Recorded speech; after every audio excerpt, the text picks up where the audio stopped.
On.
Got a nice engine noise.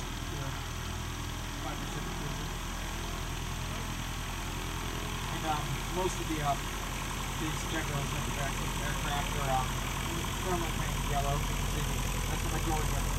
A lot of them are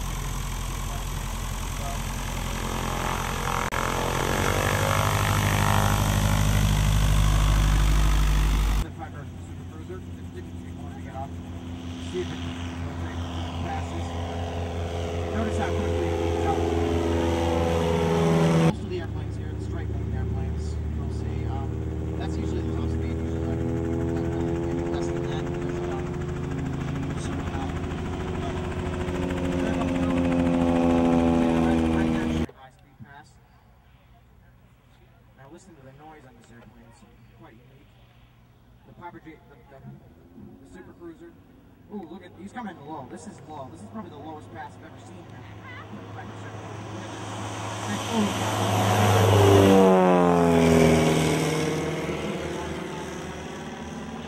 Notice how quickly it just went vertical there.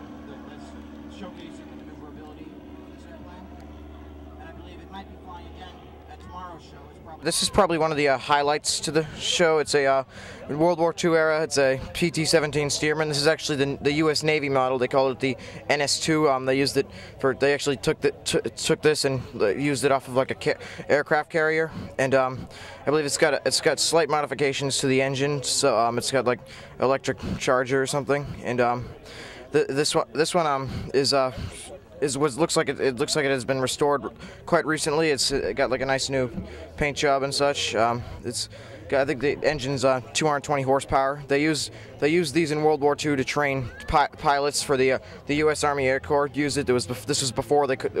It was called the Air Force, and then the Navy also used them as well. They the PT-17 Stearman itself, like PT stands for primary trainer. So a lot of some of the primary trainers around here include.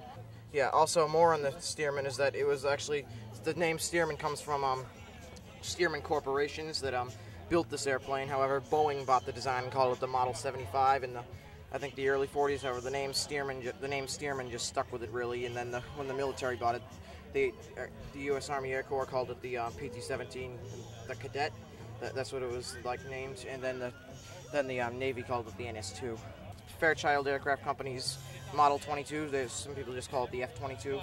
It was also built in I think the late 30s, maybe, and it was used also like not as commonly, but it was used as to train pilots in World War II. It's got a big radial engine on it. This airplane doesn't usually travel that fast. I believe the top speed is only about 100 miles an hour. It usually reaches like 40 on takeoff and 100 when cruising, maybe a little less than that. It's also got if you notice, most of the flight controls are actually in the back seat. That's where the instructor would sit, and the student would sit up front. There's the flight controls in there are quite limited, but in the front, in the back, that's where most of them are.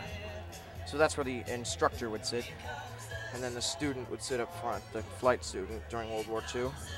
Back here, looks like we got Piper. It's a Super Cub, made by Piper Aircraft Companies. It's actually a modification from the original Piper J3 Cub, which a lot of those are still flying. In fact, tons of them are still flying.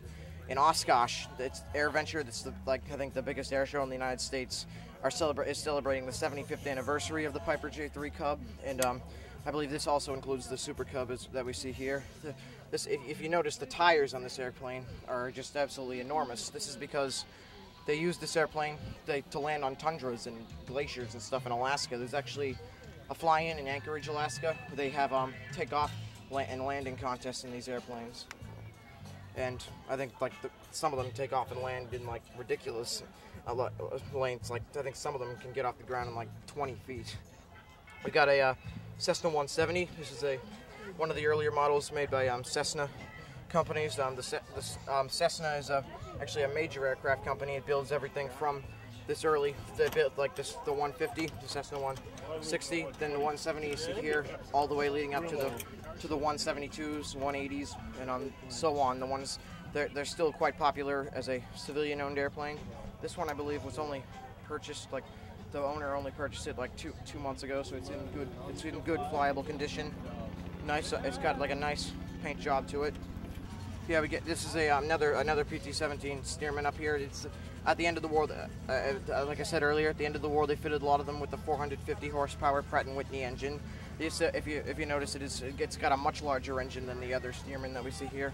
This looks like an original Army Air Corps one, because it's not a Navy one. And the propeller on it is just enormous. I believe the propeller width of it is 10, 11, 12 feet or something, and it's got, as you can see, I think it's it's got a radial engine there.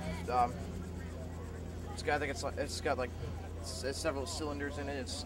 And you can see this is where they welded the 450 horsepower on.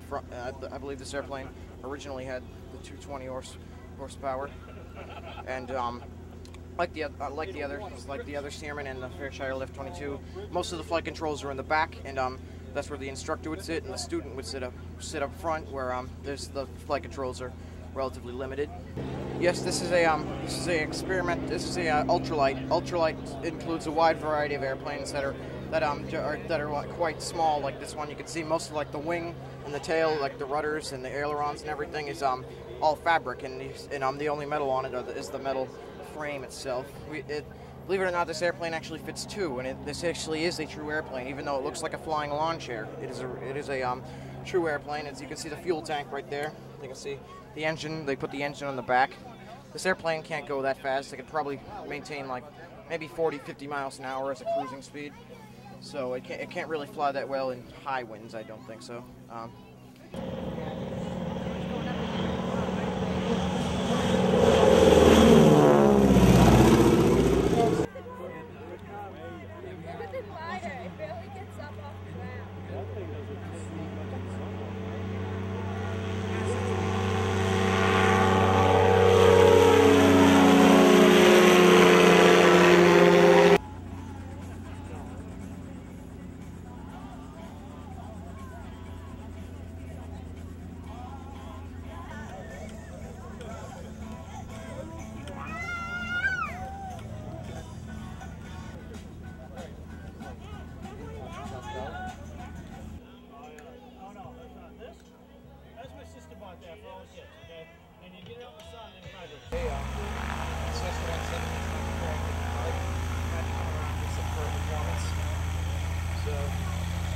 So keep an eye out. This might be another good photo opportunity. This airplane was apparently just purchased about 2 months ago. It's the first time it's landed in Sherman Field. Speaking of Sherman Field,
right.